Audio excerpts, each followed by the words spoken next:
ഇന്നത്തെ നമ്മുടെ റെസിപ്പി 4 മണി ചായയുടെയൊക്കെ കൂടെ കഴിക്കാൻ വേണ്ടിയിട്ട് നല്ല അടിപൊളി ടേസ്റ്റിൽ വീട്ടിലുണ്ടാക്കാൻ പറ്റുന്ന ഒരു സ്വീറ്റ് ബണ്ണാണ് കേട്ടോ. ബേക്കറിയിലൊക്കെ കിട്ടുന്ന അതേ ഒരു ടേസ്റ്റിൽ തന്നെയാണ് നമ്മൾ വീട്ടിലുണ്ടാക്കുന്നത്. ദിൽകുഷ് എന്നും പറയലുണ്ട് കേട്ടോ ചില സ്ഥലത്തൊക്കെ. അപ്പോൾ അതൊന്ന് കണ്ടു നോക്കിയാലോ. അപ്പോൾ അതിന് മുൻപ് ഒരു കാര്യം കൂടെ, നമ്മുടെ ഇന്നത്തെ വീഡിയോയിൽ ഗിവ് അവേനെ കുറിച്ച് കുറച്ച് കാര്യങ്ങളും കൂടെ പറയുന്നുണ്ട്. നമ്മൾ പുതിയ ഗിവ് അവേ ചെയ്യുന്നുണ്ട്. അപ്പോൾ അതിൻ്റെ ഡീറ്റെയിൽസൊക്കെ വീഡിയോയിൽ ലാസ്റ്റ് പറഞ്ഞിട്ടുണ്ട്. തീർച്ചയായിട്ടും അതൊന്ന് കണ്ടു നോക്കിയിട്ട് താല്പര്യമുള്ളവരൊക്കെ ഒന്ന് ഗിവ് അവേയിൽ പങ്കെടുക്കണേ. അപ്പോൾ ആദ്യം ഇതിലേക്കൊരു 1/2 കപ്പ് ചെറിയ ചൂടുള്ള പാലാണ് എടുക്കുന്നത്. നല്ല ചൂട് വേണ്ട കേട്ടോ, ചെറിയ ചൂടുള്ള പാല്. അതിലേക്കൊരു 1 ടേബിൾ സ്പൂൺ പഞ്ചസാര കൂടെ ഇട്ട് കൊടുക്കുന്നുണ്ട്. പിന്നെ ഒരു 1/4 ടീസ്പൂൺ ഇൻസ്റ്റൻറ്റ് ഈസ്റ്റാണ് ഇതിലേക്ക് ഇട്ട് കൊടുക്കുന്നത്. വലിയ തരിയുള്ളതാണെങ്കിലും കുഴപ്പമില്ല. പക്ഷേ എപ്പോഴും നമ്മൾ ഇതിന് വേണ്ടി ഈസ്റ്റ് എടുക്കുന്ന സമയത്ത് നല്ല ഫ്രഷ് ആയിട്ടുള്ളതായിരിക്കണം കേട്ടോ. കുറേ പഴക്കമുള്ളത് എടുക്കരുത്. അപ്പോൾ അതുകൊണ്ട് തന്നെ പൊട്ടിച്ച കവറൊക്കെ ഇപ്പോൾ എപ്പോഴും നമ്മൾ ഫ്രിഡ്ജിൽ സൂക്ഷിക്കുന്നതായിരിക്കും നല്ലത്. നിയർ എക്സ്പയർ ആയിട്ടുള്ള എടുക്കുക ചെയ്യരുത് കേട്ടോ. കാരണം ഇതുപോലത്തെ ബ്രെഡ് പോലത്തെ ഐറ്റംസൊക്കെ ഉണ്ടാക്കുമ്പോൾ അത് പൊങ്ങി കിട്ടുകയില്ല, ആക്റ്റീവ് ആവില്ല. അപ്പോൾ അതുകൊണ്ട് ഇതുപോലെ നല്ലോണം ഒന്ന് മിക്സ് ആക്കിയതിന് ശേഷം അടച്ചിട്ടൊരു 5-6 മിനിറ്റ് ഒരു സൈഡിൽ വെക്കുക. അപ്പോൾ നമ്മൾ തുറന്ന് വെക്കുന്ന സമയത്ത് ഇതുപോലെ നല്ലോണം പൊങ്ങിയിരിക്കും. അതിന് ശേഷം മാവ് കുഴച്ചാൽ മതി കേട്ടോ. ഇനി അത്യാവശ്യം വലിയൊരു പാത്രത്തിലേക്ക് 2 കപ്പ് മൈദയാണ് കേട്ടോ ഇട്ട് കൊടുക്കുന്നത്. ഇതിലേക്കൊരു 2.5 ടേബിൾ സ്പൂൺ പഞ്ചസാര കൂടെ ചേർത്ത് കൊടുക്കുന്നുണ്ട്. ആ ഒരു ബ്രെഡിന് ചെറിയൊരു മധുരം കിട്ടാൻ വേണ്ടിയിട്ട്. പിന്നെ ഒരു ടേസ്റ്റ് ബാലൻസിന് വേണ്ടിയിട്ട് ഒരു 1/4 ടീസ്പൂണിലും കുറവ് ഒരു 2 നുള്ളു ഉപ്പ് മതിയാകും. അതുപോലെ തന്നെ പാൽപ്പൊടി കയ്യിലുണ്ടെങ്കിൽ 1 ടേബിൾ സ്പൂൺ അതുകൂടെ ഇട്ട് കൊടുക്കുക. എന്നിട്ട് ഇതെല്ലാം കൂടെ ചേർത്തിട്ട് നന്നായിട്ടൊന്ന് മിക്സ് ആക്കി എടുക്കണം. ആ ഒരു പഞ്ചസാരയും പാൽപ്പൊടിയൊക്കെ നന്നായിട്ട് മിക്സായി വരുന്ന സമയത്ത് ഒരു കോഴിമുട്ട പൊട്ടിച്ചെടുത്തിട്ടുണ്ട്. നന്നായിട്ടൊന്ന് മിക്സ് ആക്കി എടുക്കുക. അതിന് ശേഷം ഇത് മുഴുവനും ഒഴിക്കേണ്ട, ഒരിത്തിരി ബാക്കി വെക്കണം. ലാസ്റ്റ് നമുക്കൊരു എഗ് വാഷ് ചെയ്യാണ്ട് ഇത് ബേക്ക് ചെയ്യുന്ന സമയത്ത്. അപ്പോൾ അതിന് വേണ്ടി വളരെ ഒരു ടേബിൾ സ്പൂണിൻ്റെ അടുത്ത് മാറ്റി വെച്ചാൽ മതി കേട്ടോ. അതിന് കൂടുതലൊന്നും വേണ്ട. പിന്നെ അതിനായിട്ട് വേറെ എടുക്കണ്ടല്ലോ.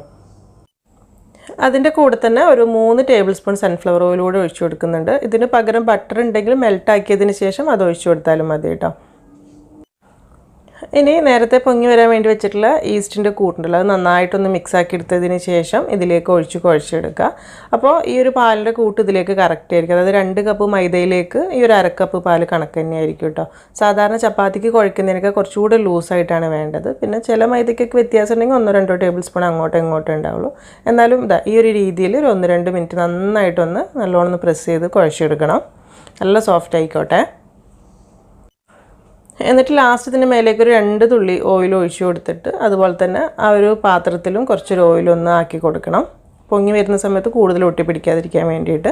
ഇനി ഇത് നന്നായിട്ട് അടച്ച് വെക്കണം. നല്ലോണം ഒന്ന് കവർ ചെയ്ത് വെച്ചതിന് ശേഷം ഒരു 1-2 മണിക്കൂർ കേട്ടോ. നല്ല ചൂടുള്ള സ്ഥലത്തൊക്കെ ആണെങ്കിൽ 1-1.5 മണിക്കൂറിൽ നല്ലോണം പൊങ്ങി കിട്ടും.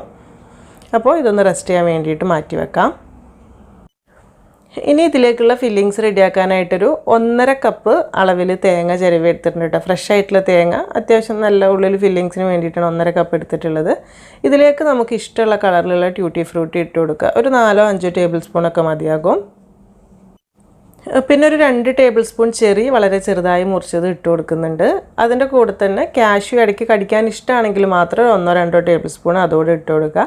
പിന്നെ ഇതിലേക്കൊരു 1 ടേബിൾ സ്പൂണ് നമ്മൾ കറുത്ത മുന്തിരിയില്ല, അത് ചെറുതായിട്ട് മുറിച്ചിട്ട് കൊടുക്കുന്നുണ്ട് കേട്ടോ. ഇനി മധുരത്തിന് വേണ്ടിയിട്ട് ഒരു 1/4 കപ്പ്, അതായത് 4 ടേബിൾ സ്പൂൺ പഞ്ചസാര, ഒരു 5-6 ഏലക്കായ നല്ല ഫ്ലേവറിന് വേണ്ടിയിട്ട് അതുകൂടെ ചേർത്തിട്ട് മിക്സിയിൽ നല്ലോണം ഒന്ന് പൊടിച്ചെടുക്കുക. എന്നിട്ട് ആ പൊടിയാണ് നമ്മൾ ഇതിലേക്ക് ഇട്ട് കൊടുത്തിട്ട് നന്നായിട്ടൊന്ന് മിക്സാക്കി എടുക്കുക. അപ്പോൾ ഈ തേങ്ങാക്കൂട്ട് കുറേ മുൻപ് മിക്സാക്കി വെക്കുകയൊന്നും വേണ്ട. നമ്മൾ മാവ് ഏകദേശമൊക്കെ പൊങ്ങി പുറത്തെടുക്കുന്ന ആ സമയം ആകുമ്പോഴേക്കൊന്ന് മിക്സാക്കിയാൽ മതി കേട്ടോ. ഈ സമയത്ത് തന്നെ ഇതിലേക്കൊരു 1 ടേബിൾ സ്പൂൺ നെയ്യ് ഒന്ന് മെൽട്ടാക്കിയതുകൂടെ ഒഴിച്ചു കൊടുക്കുന്നുണ്ട്. ഇതിന് പകരം ബട്ടർ ആയാലും മതി. എന്നിട്ട് അതുകൂടെ ചേർത്തിട്ട് മിക്സാക്കി എടുക്കുമ്പോൾ നല്ലൊരു ടേസ്റ്റ് ഉണ്ടാകും. അപ്പോൾ ഇതൊരു സൈഡിലേക്ക് വെക്കാം. ഇപ്പോൾ ഒരു ഏകദേശം 2 മണിക്കൂറിൻ്റെ അടുത്തായിട്ട് ഞാൻ വെച്ചിട്ട്, അപ്പോൾ നല്ല ചൂടുള്ള സമയത്തൊക്കെ 1.5 മണിക്കൂറിലൊക്കെ ആയി കിട്ടും. മാവ് അപ്പോൾ അത്യാവശ്യം നന്നായിട്ട് തന്നെ പൊങ്ങി വന്നിട്ടുണ്ട്. ഇനി ഇത് ചെറുതായിട്ടൊന്ന് കുഴച്ചെടുക്കുക. ഒരുപാട് പ്രഷർ കൊടുത്ത് കുഴച്ചെടുക്കേണ്ട ആവശ്യമില്ല. ഇതുപോലെ നല്ലോണം ഒന്ന് കുഴച്ചെടുക്കുക. അപ്പോൾ ആ സമയത്ത് കയ്യിലൊരിത്തിരി മൈദ തടവിയിട്ട് കുഴച്ചെടുക്കുകയാണെങ്കിൽ ഒട്ടുന്ന പ്രശ്നമൊക്കെ പോയിക്കോളൂ കേട്ടോ. നല്ല ഉഷാറായിട്ട് കുഴച്ചെടുക്കാനും പറ്റും. ഇപ്പോൾ കണ്ടത് കയ്യിലൊന്നും ഒട്ടിപ്പിടിക്കാതെ നന്നായിട്ട് കുഴച്ചെടുത്തിട്ടുണ്ട്. ഇനി ഇതുപോലെ നമ്മളിതിന് പരത്തിയെടുക്കാൻ പോകണം. അപ്പോൾ ഇതൊരു 2 ഭാഗമായിട്ടൊന്ന് എടുക്കാം കേട്ടോ. 2 വലിയ ബോളാക്കി എടുക്കാൻ വേണ്ടിയിട്ടാണ്. ഒന്നൊരിത്തിരി വലുതായിക്കോട്ടെ, ഒരുപാട് വലുതാവൊന്നും വേണ്ട. എന്നിട്ട് ഇത് നന്നായിട്ട് ഇതുപോലെ ഒന്ന് ഉരുട്ടിയെടുക്കുക, പരത്തിയെടുക്കാൻ വേണ്ടിയിട്ട്. പരത്തിയെടുക്കുന്ന സമയത്ത് കുറച്ചൊരു മൈദപ്പൊടി ഇട്ട് കൊടുക്കുക കേട്ടോ. ഒരുപാട് വേണ്ട, വളരെ കുറച്ചെണ്ണം മതിയാവും, പെട്ടെന്ന് പരത്തിയെടുക്കാനും പറ്റും. പിന്നെ പരത്തുന്ന സമയത്ത് ഒരുപാട് കനം കുറച്ച് പരത്തേണ്ട, ഒരു ഇത്തിരി കട്ടി ഉണ്ടായിക്കോട്ടെ കേട്ടോ. ഏകദേശം ഒരു 1/2 to 3/4 ഇഞ്ചൊക്കെ എന്തായാലും വേണം, അല്ലെങ്കിൽ അത് പൊങ്ങി വരുന്ന ബേക്കായി വരുന്ന സമയത്ത് അത്രയ്ക്കൊരു ഉഷാറുണ്ടാവില്ല. അപ്പോൾ ഇതാ ഈ ഒരു രീതിയിലാണ് വേണ്ടത് കേട്ടോ. നമ്മൾ ഏത് പാനിലാണോ ഇത് ബേക്ക് ചെയ്തെടുക്കാൻ പോകുന്നത് അപ്പോൾ ആ ഒരു വലുപ്പത്തിൽ വേണം പരത്തിയെടുക്കാൻ വേണ്ടിയിട്ട്. അപ്പോൾ അതൊന്ന് നോക്കണേ. ഞാനിതിവിടെ ഒരു 9 ഇഞ്ചിൻ്റെ കേക്ക് ടിന്നിലേക്കാണ് വെച്ച് കൊടുക്കുന്നത്. ഒരു ഇത്തിരി ഓയിൽ ബ്രഷ് ചെയ്തിട്ട് ഒരു ബട്ടർ പേപ്പർ കൂടെ വെച്ച് കൊടുക്കുകയാണെങ്കിൽ നല്ലതാണ്, ഇല്ലെങ്കിലും കുഴപ്പമൊന്നുമില്ല. അപ്പോൾ ഇത്രയ്ക്ക് വലിയ ടിന്ന് വേണമെന്നില്ല കേട്ടോ. കുറച്ചുകൂടെ പരന്ന ഹൈറ്റ് കുറഞ്ഞ കേക്ക് ട്രേയോ ബേക്കിംഗ് ടിന്നോ ഏതെങ്കിലും ഉണ്ടെങ്കിൽ അതായാലും മതി. ഇനി ഇതിൻ്റെ ഉള്ളിലേക്ക് നമ്മൾ റെഡിയാക്കി വെച്ചിട്ടുള്ള തേങ്ങാക്കൂട്ട് മുഴുവനായിട്ട് തന്നെ വെച്ച് കൊടുക്കുകയാണ് കേട്ടോ. ഇതിൻ്റെ ഉള്ളിലേക്കുള്ളതേ ഉണ്ടാവുള്ളൂ. അത് വയ്ക്കുന്ന സമയത്ത് സൈഡിലേക്ക് ഒരുപാട് പോകണ്ട, നടുവിൽ ഇങ്ങനെ പൊങ്ങിയിരിക്കേണ്ട, എന്നാൽ പരത്തിയിട്ട് സൈഡിലേക്ക് കൂടുതൽ പോവാത്ത രീതിയിലൊന്ന് വെച്ച് കൊടുക്കാം. എന്നിട്ട് ഇനി നമ്മൾ മാറ്റി വെച്ചിട്ടുള്ള രണ്ടാമത്തെ ബോളും ആദ്യം പരത്തിയെടുത്തതുപോലെ തന്നെ പരത്തിയെടുക്കുക. ആ ഷീറ്റ് വെച്ചിട്ട് ഇനി ഇതിൻ്റെ മേലേക്ക് ഇതുപോലെ ഒന്ന് വെച്ച് കൊടുക്കുക. എന്നിട്ട് രണ്ട് ഭാഗത്തേക്ക് എല്ലാ ഭാഗത്തേക്കും ഇതുപോലെ വലിച്ചിട്ട് കൊടുത്തിട്ട്, അതായത് 2 ഷീറ്റും കൂടെ ഒട്ടിയിരിക്കുന്നുണ്ട്. അപ്പോൾ അതുകൊണ്ട് വിരൽ വെച്ചിട്ട് ഇതുപോലെ നല്ലോണം ഒന്ന് പ്രസ് ചെയ്ത് കൊടുക്കണം. ആ ഒരു കാര്യം പ്രത്യേകം ശ്രദ്ധിക്കണം കേട്ടോ. അല്ലെങ്കിൽ ബേക്കായി വരുന്ന സമയത്ത് ഇത് പുറത്തേക്ക് പോകും. അതും അല്ലെങ്കിൽ നമ്മളിതൊരു 20 മിനിറ്റ് കൂടെ ഒന്ന് റെസ്റ്റ് ചെയ്യാൻ വെക്കുക. അപ്പോൾ ആ സമയത്തേക്ക് ഇത് പൊങ്ങി വരുമ്പോൾ പൊട്ടിപ്പോകാൻ ചാൻസ് ഉണ്ട്. അപ്പോൾ വിരൽ വെച്ച് നല്ലോണം പ്രസ് ചെയ്ത് കൊടുക്കുക. അല്ലെങ്കിൽ ഇതുപോലെ ഒന്ന് സൈഡ് ഭാഗം ഒന്ന് ചുരുട്ടി വെച്ച് കൊടുക്കുകയാണെങ്കിൽ കുറച്ചുകൂടെ നന്നായിരിക്കും കേട്ടോ. അല്ലെങ്കിൽ അത് പൊങ്ങി വരുന്ന സമയത്ത് വിട്ടുപോകാൻ ചാൻസ് ഉണ്ട്. ഇതുപോലെ ശരിക്കും കവർ ചെയ്തെടുത്തതിന് ശേഷം ഇനി ഇതൊരു 20 to 25 മിനിറ്റൊക്കെ ഒന്ന് റെസ്റ്റ് ചെയ്യാൻ വേണ്ടി വെക്കണം. അപ്പോഴാണ് ഇത് ഒന്നുകൂടെ ഒന്ന് പൊങ്ങി വരിക. അതിന് ശേഷം ബേക്ക് ചെയ്യുമ്പോഴാണ് കറക്റ്റ് നല്ല പെർഫെക്റ്റ് ആയിട്ട് കിട്ടുക. അപ്പോൾ അതുകൊണ്ട് ഈ ഒരു സ്റ്റേജ് മറക്കരുത്. അപ്പോൾ വെക്കുന്ന സമയത്ത് ഒരു തുണി നന്നായിട്ട് നനച്ച് പിഴിഞ്ഞ് ചെറിയൊരു നനവിൽ മൂടിയിടുകയാണെങ്കിൽ നന്നായിരിക്കും. അപ്പോൾ ഇതിവിടെ ഇരിക്കട്ടെ. ഒരു 25 മിനിറ്റൊക്കെ കഴിഞ്ഞ് തുറന്ന് നോക്കുന്ന സമയത്ത് ഇതുപോലെ ചെറിയൊരു മാറ്റം വന്നിട്ടുണ്ടാവും കേട്ടോ. ഇനിയിപ്പോൾ ഇതിൻ്റെ മേലേക്ക് കുറച്ചൊരു എഗ്ഗ് വാഷ് ചെയ്യണം. അപ്പോൾ അതിന് വേണ്ടിയിട്ട് നമ്മൾ ആദ്യം മാറ്റി വെച്ചിട്ടുള്ള ഒരു ഇത്തിരി മുട്ട ഉണ്ടല്ലോ, അതെടുത്തിട്ടുണ്ട്. അതിലേക്കൊരു 1 ടേബിൾ സ്പൂൺ പാൽ ഒഴിച്ചു കൊടുക്കുക. പിന്നെ ഒരു ടീസ്പൂൺ വെള്ളം, അത്ര മതി കേട്ടോ, വളരെ കുറച്ച് മതിയാകും. എന്നിട്ട് ഇതെല്ലാം കൂടെ ചേർത്തിട്ട് നന്നായിട്ടൊന്ന് മിക്സാക്കി എടുക്കുക. ഇതുപോലെ. അപ്പോൾ ഈ ഒരു എഗ്ഗ് വാഷ് ഇതിൻ്റെ മേലേക്ക് ആക്കുന്നതിന് മുൻപ് ഇതിൻ്റെ സൈഡ് ഭാഗം ഒന്നുകൂടെ ഒന്ന് വിരൽ വെച്ച് പ്രസ് ചെയ്ത് കൊടുക്കണം കേട്ടോ. കാരണം കുറച്ച് സമയം ഇപ്പോൾ പൊങ്ങാൻ വെച്ചില്ല, ആ സമയത്ത് ചിലപ്പോൾ പൊങ്ങി വിട്ടിട്ടുണ്ടെങ്കിൽ, അപ്പോൾ അതുകൊണ്ട് ഒന്നുകൂടെ ഒന്ന് പ്രസ് ചെയ്ത് ഉറപ്പ് വരുത്തുക. അതിന് ശേഷം നമ്മൾ റെഡിയാക്കിയിട്ടുള്ള എഗ്ഗ് വാഷ് കുറച്ച് എല്ലാ ഭാഗത്തും ആക്കി കൊടുക്കുക കേട്ടോ. ഒരുപാട് ഇങ്ങനെ ഒഴിക്കൊന്നും വേണ്ട, ഒന്നങ്ങ് ബ്രഷ് ചെയ്ത് കൊടുത്താൽ മതി. ബേക്കായി വരുമ്പോൾ നല്ലൊരു കളർ കിട്ടാൻ വേണ്ടിയിട്ടാണ്. അപ്പോൾ അതുപോലെ തന്നെ ഇതിൻ്റെ സൈഡ് ഭാഗത്തേക്കും ഒക്കെ ആക്കി കൊടുക്കുന്നത് ഈ ഒരു രീതിയിൽ. എന്നിട്ടൊരു ഫോർക്ക് വെച്ചിട്ട് ചെറുതായിട്ടൊന്ന് ഇതുപോലെ കുത്തി കൊടുക്കുക. ഒരുപാട് താഴേക്ക് വേണ്ട കേട്ടോ. അതായത് ഇത് പൊങ്ങി വരുമ്പോൾ കേക്ക് പോലെ ഇങ്ങനെ വീർത്തിരിക്കാതെ ഒരേ ലെവലിലൊന്ന് കിട്ടാൻ വേണ്ടിയിട്ട് മാത്രം. ഇതിന് ഞാനൊരു 6 മിനിറ്റ് പ്രീ ഹീറ്റ് ചെയ്ത് വെച്ചിട്ടുണ്ട്. എന്നിട്ട് 170 ഡിഗ്രിയിലാണ് പ്രീ ഹീറ്റ് ചെയ്തിട്ടുണ്ടായിരുന്നത്. ആ ഒരു 160 to 170 ഡിഗ്രിയിൽ തന്നെ ബേക്ക് ചെയ്യാനും വെച്ചാൽ മതി. കേക്കൊക്കെ ബേക്ക് ചെയ്യുന്ന താഴെ മേലെയും ചൂടാവുന്ന കോയിലുണ്ടല്ലോ, ആ ഓപ്ഷനിൽ തന്നെയാണ് വെച്ച് കൊടുത്തിട്ടുള്ളത്.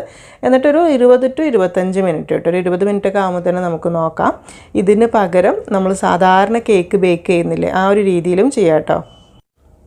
നമ്മൾ മുൻപത്തെ വീഡിയോയിലൊക്കെ കേക്കൊക്കെ ചെയ്ത സമയത്ത് കാണിച്ചിട്ടുണ്ടല്ലോ, അതായത് വലിയൊരു പാത്രം വെച്ച് അതിൻ്റെ ഉള്ളൊരു തട്ട് വെച്ചിട്ട് അതിലേക്ക് ഈ ഒരു ദിൽക്കുഷിൻ്റെ മിക്സ് ഇറക്കി വെച്ച് കൊടുത്താൽ മതി കേട്ടോ. കറക്റ്റായിട്ട് തന്നെ കിട്ടിക്കോളും. അതല്ലെങ്കിൽ താഴെ ചെറിയ ചൂടും മേലെ തീക്കനൽ കോരിയിടാൻ സൗകര്യമുള്ളവർക്കാണെങ്കിൽ നമ്മൾ അതും മുൻപ് എക്സ്പ്ലെയിൻ ചെയ്തിട്ടുണ്ട്. ലിങ്ക് ഡിസ്ക്രിപ്ഷൻ ബോക്സിൽ കൊടുത്തിട്ടുണ്ട്, അതിൽ ഡീറ്റെയിൽ ആയിട്ട് പറഞ്ഞിട്ടുണ്ട്. അപ്പോൾ ആ ഒരു രീതിയിൽ ചെയ്യുകയാണെങ്കിൽ നല്ല റിസൾട്ട് തന്നെ കിട്ടും. അപ്പോൾ ഏത് രീതിയിൽ വേണമെങ്കിലും പരീക്ഷിക്കാം. ഇപ്പോൾ ഏകദേശം ഒരു 22 മിനിറ്റൊക്കെ ആയപ്പോഴേക്കും അത്യാവശ്യം നല്ല കറക്റ്റ് മേൽഭാഗം നല്ല കളറായി കിട്ടിയിട്ടുണ്ട്. ഈ സമയത്ത് തന്നെ നമുക്ക് പുറത്തേക്ക് എടുക്കാം. നല്ലോണം വെന്തിട്ടുണ്ടാവും, നല്ലൊരു മണവും വരുന്നുണ്ട് കേട്ടോ. അപ്പോൾ നമ്മൾ ടെമ്പറേച്ചർ കൂട്ടിയിട്ടിട്ടുണ്ടെങ്കിൽ എന്താ സംഭവിക്കുക വെച്ചാൽ മേൽഭാഗം പെട്ടെന്ന് കരിഞ്ഞു പോകും കേട്ടോ. അപ്പോൾ അതുകൊണ്ടാണ് ഒരു 160 to 170 മാക്സിമം മതി. അപ്പോൾ ഇത് റെഡി ആയിട്ട് പുറത്തേക്ക് എടുത്തിട്ടുണ്ട്. ഇനി ഈ ഒരു ചൂടോട് കൂടി തന്നെ ഇതിൻ്റെ മേലേക്ക് കുറച്ചൊരു ബട്ടർ ഇതുപോലെ ഒന്ന് ആക്കി കൊടുക്കുക, അല്ലെങ്കിൽ ഒന്ന് ബ്രഷ് ചെയ്ത് കൊടുത്താലും മതി മെൽറ്റാക്കിയിട്ട്. അപ്പോൾ ഇങ്ങനെ ചെയ്യുന്നത് എന്തിനാണെന്ന് വെച്ചാൽ നല്ലൊരു ടേസ്റ്റും കൂടുതൽ കിട്ടും ഈ ഒരു ബണ്ണിന്, അതുപോലെ തന്നെ നല്ല സോഫ്റ്റായി കിട്ടും ചെയ്യും. അപ്പോൾ ആ ചൂടോട് കൂടി തന്നെ ഇതുപോലെ ചെയ്തിട്ട് ഒരു സൈഡിലേക്ക് വെക്കാം. പിന്നെ ഇത് ഇനിയിപ്പോൾ തന്നെ മുറിക്കരുത് കേട്ടോ. ഒരു മണിക്കൂറൊക്കെ നല്ലോണം ഒന്ന് ചൂടാറട്ടെ, അപ്പോഴേക്കും കറക്റ്റ് ഒന്നുകൂടെ സോഫ്റ്റ് ആവാനുണ്ട് ഇത്. അപ്പോൾ ആ സമയത്ത് ഇതൊന്ന് അടച്ച് നന്നായിട്ടൊന്ന് കവർ ചെയ്ത് വെക്കണുണ്ട്. അപ്പോൾ നമ്മൾ നേരത്തെ നനച്ച് മാറ്റി ഇട്ട തുണി ഉണ്ടായിരുന്നില്ല, ആ തുണി വെച്ചിട്ട് തന്നെ ഒന്ന് അടച്ച് വെക്കുകയാണ് ചെയ്യുന്നത്. ഇതിപ്പോൾ അത്യാവശ്യം ചൂടൊക്കെ ഒന്ന് പോയി തുടങ്ങിയിട്ടുണ്ട് കേട്ടോ. അപ്പോൾ നോക്കുന്ന സമയത്ത് ഇതാ മേൽഭാഗമൊക്കെ നല്ല സോഫ്റ്റായി വന്നിട്ടുണ്ടാവും. ഏകദേശം ഒരു ബന്നിൻ്റെ ബ്രെഡിൻ്റെ ഒക്കെ ഒരു ടെക്സ്ചർ പോലെ ആയി വന്നിട്ടുണ്ടാവും. അപ്പം ചെറിയൊരു ചൂടിൽ കഴിക്കാനും നല്ല ടേസ്റ്റാണ്, നല്ല ചൂടാറിയിട്ട് കഴിക്കാനും രസം തന്നെയാണ് കേട്ടോ. അപ്പോൾ ഇതാ ഈ ഒരു രീതിയിലാണ് നമ്മുടെ സ്വീറ്റ് ബൺ ഉണ്ടാവുക. തിരിച്ച് നോക്കുന്ന സമയത്ത് ഇതാ അടിഭാഗമൊക്കെ നല്ല സോഫ്റ്റ് തന്നെയായിരിക്കും. ഇനിയിപ്പോൾ നമുക്കിത് മുറിച്ചെടുത്ത് സെർവ് ചെയ്യാൻ വേണ്ടിയിട്ട് എടുക്കാം. അപ്പം ഈ ഒരു രീതിയിൽ നമുക്ക് പുറത്തുനിന്നൊക്കെ വാങ്ങിക്കുമ്പോൾ ഈ ഒരു ഷേപ്പിലല്ലേ കിട്ടില്ല. അപ്പോൾ ഇതുപോലെ തന്നെ മുറിച്ചെടുത്തിട്ടുണ്ട്. ശരിക്കും നോക്കുന്ന സമയത്ത് നല്ലൊരു ടേസ്റ്റ് തന്നെയാണ്, നല്ലൊരു മണമായിരിക്കും കേട്ടോ. ബേക്കറിയിൽ നിന്നൊക്കെ കിട്ടുന്ന അതേ ഒരു ടേസ്റ്റും മണമൊക്കെ തന്നെ കിട്ടിയിട്ട് നിങ്ങൾക്ക് തീർച്ചയായിട്ടും ചെയ്ത് നോക്കാം. അപ്പോൾ അതിൻ്റെ ഉൾഭാഗമൊക്കെ ഇങ്ങനെ കൂട്ടി കഴിക്കുന്ന സമയത്ത് നല്ല ടേസ്റ്റ് തന്നെയാണ് കേട്ടോ. അപ്പോൾ സ്വീറ്റ് ബൺ ദിൽഖുഷ് ഇഷ്ടപ്പെടുന്ന ആളുകൾക്ക് തീർച്ചയായിട്ടും ചെയ്ത് വെക്കാൻ പറ്റുന്ന ഒരു ഐറ്റം തന്നെയാണ്. നിങ്ങൾക്ക് കണ്ടുകൊണ്ടിരിക്കുന്ന സമയത്ത് ഇഷ്ടപ്പെടുകയാണെങ്കിൽ ആ ഒരു ലൈക്ക് ബട്ടൺ ഒന്ന് പ്രസ് ചെയ്യേണ്ട കാര്യം മറക്കരുതേ. അപ്പോൾ ഇനി നമ്മൾ തുടക്കത്തിൽ പറഞ്ഞ പോലെ തന്നെ ഗിവ് അവേനെ കുറിച്ചിട്ടാണ് കുറച്ച് കാര്യങ്ങൾ പറയാനുള്ളത്. നമ്മുടെ സബ്സ്ക്രൈബേഴ്സ് ഫാമിലിയിൽ 900K സബ്സ്ക്രൈബേഴ്സ് ആയിട്ടുണ്ട്. അപ്പോൾ കുറച്ച് ആളുകളൊക്കെ സൂചിപ്പിച്ചിട്ടുണ്ടായിരുന്നു ഗിവ് അവേനെ കുറിച്ചിട്ട്. അപ്പം ഈ ഒരു ഗിവ് അവേക്ക് വേണ്ടിയിട്ട് നമുക്ക് ഗിഫ്റ്റ് സ്പോൺസർ ചെയ്തിട്ടുള്ളത് ജുമേറ ബൊട്ടീക്കാണ് കേട്ടോ. അപ്പോൾ കാണാൻ നല്ല ഭംഗിയുള്ള നല്ല അടിപൊളിയായിട്ടുള്ളൊരു 5 ഡ്രസ്സാണ് അവർ നമുക്ക് വേണ്ടിയിട്ട് ഗിഫ്റ്റായിട്ട് തന്നിട്ടുള്ളത്. ഗിവ് അവേക്ക് വേണ്ടിയിട്ട് നല്ല സൂപ്പർ ക്വാളിറ്റിയിലുള്ള ഡ്രസ്സ് തന്നെയാണ്, വെറുതെ പറയല്ല, അടിപൊളി ഡ്രസ്സുകൾ തന്നെയാണ്, നിങ്ങൾക്ക് കണ്ടാൽ തന്നെ മനസ്സിലാകും. അപ്പോൾ ഒരു 4 നല്ല മോഡസ്റ്റ് ആയിട്ടുള്ള ഡ്രസ്സും പിന്നെ ഒരു അബായാണ് കേട്ടോ ഇതിൽ വരുന്നത്. അപ്പോൾ ഇതൊക്കെ ഒന്ന് ഡീറ്റെയിൽ ആയിട്ട് കണ്ടു വയ്ക്കാമല്ലോ. ഇന്നത്തെ ഈ ഒരു ഗിവ് അവേയിൽ പങ്കെടുക്കാനായിട്ട് ചെയ്യേണ്ടത് എന്താണെന്ന് വെച്ചാൽ, നമ്മുടെ ഈ ഒരു വീഡിയോ നിങ്ങൾ കണ്ടുകൊണ്ടിരിക്കുന്ന സമയത്ത് തന്നെ ആദ്യം തന്നെ ആ ഒരു ലൈക്ക് ബട്ടൺ ഒന്ന് പ്രസ് ചെയ്യുക. അതുപോലെ ഇതുവരെ സബ്സ്ക്രൈബ് ചെയ്യാത്തവരാണെങ്കിൽ ആ സബ്സ്ക്രൈബ് ബട്ടൺ കൂടെ പ്രസ് ചെയ്യുക. അത് കഴിഞ്ഞിട്ട് കമൻറ്റ് ബോക്സിൽ ഇതാ ഈ രീതിയിൽ ഹാഷ്ടാഗിൽ ഫദ്വാസ് കിച്ചൺ എന്ന് എഴുതിയാൽ മാത്രം മതി കേട്ടോ. കമൻറ്റ് ചെയ്യുന്ന ആ സമയത്ത് തന്നെ ഇൻസ്റ്റാഗ്രാം പേജിൽ ജുമേറ ബൊട്ടീക്ക് എന്ന് പറഞ്ഞിട്ടുള്ളൊരു പേജ് ഉണ്ട് കേട്ടോ. അപ്പോൾ അവിടെയും ഒരുപാട് ഗിവ് അവേ കാര്യങ്ങളൊക്കെ നടക്കുന്ന സമയമാണ്. അപ്പോൾ അതുകൊണ്ട് തീർച്ചയായിട്ടും നിങ്ങൾ വിസിറ്റ് ചെയ്യണം. അതുപോലെ ഈ ഒരു ഗിവ് അവേയിൽ പങ്കെടുക്കുന്നവർ ഈ ഒരു ഇൻസ്റ്റാഗ്രാം പേജിൽ ജുമേറ ബൊട്ടീക്ക് എന്നുള്ള ആ ഒരു പേജ് ഒന്ന് ഫോളോ ചെയ്യേണ്ട കാര്യവും മറക്കരുത് കേട്ടോ. അത് ഫോളോ ചെയ്തിരിക്കണേ. അപ്പോൾ ഈ ഒരു പേജിൻ്റെ കുറിച്ചുള്ള കാര്യങ്ങൾ, ഡീറ്റെയിൽസ് കാര്യങ്ങളൊക്കെ ഞാൻ ഡിസ്ക്രിപ്ഷൻ ബോക്സിൽ കൊടുത്തിട്ടുണ്ട്. ഇവിടെ അജ്മാനിലാണ്, നമുക്ക് ഡയറക്റ്റ് ഷോപ്പിൽ പോയി പർച്ചേസ് ചെയ്യാം, ഓൺലൈനായിട്ട് ചെയ്യാം.